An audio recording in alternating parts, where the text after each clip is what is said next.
Bonjour à tous, heureux de vous retrouver dans cette émission Pourquoi Padré ? Aujourd'hui, nous avons une question de Jean Constant qui a 37 ans et qui nous dit « Bonjour Padré, je sais que le jeûne a une dimension spirituelle importante, comme le rappelle la Vierge Marie dans ses apparitions. Je me pose beaucoup de questions à ce sujet car j'arrive à prier quotidiennement mais je n'arrive pas à jeûner toute une journée. Quel jeûne me conseillez-vous ? Peut-on jeûner au pain et à l'eau ? Y a-t-il des règles à suivre ? Peut-on jeûner un seul repas ? Est-ce qu'il y a une heure, comme les musulmans, pour rompre le jeûne ? Alors Jean Constant, voilà une bonne question pour pouvoir progresser dans votre vie spirituelle, dans votre discipline spirituelle. Vous voulez mettre en place un jeûne qui soit réaliste. Je crois que c'est ça la chose la plus importante, c'est de percevoir ce que vous pouvez faire.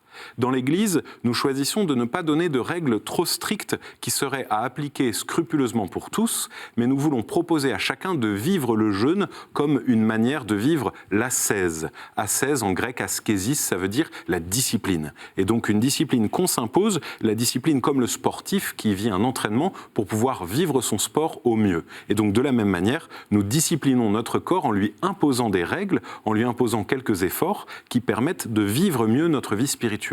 La chose la plus importante dans le jeûne, c'est de ne jamais le couper de la prière. Le jeûne ne remplace pas la prière, il est ce qui permet au contraire à la prière d'être encore plus libre.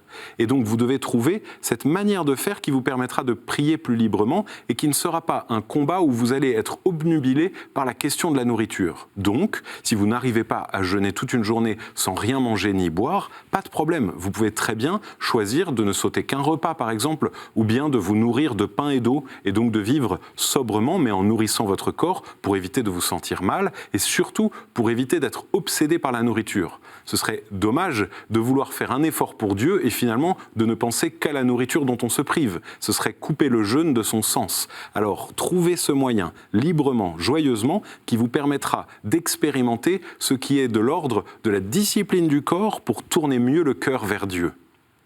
Merci pour votre question, Jean Constant. Merci à tous pour les questions que vous nous posez sur le mail pourquoipadré@ktotv.com. Vous pouvez également poser des questions sur les réseaux sociaux avec le hashtag pourquoipadré et retrouver nos vidéos sur les réseaux sociaux et sur le site de KTO.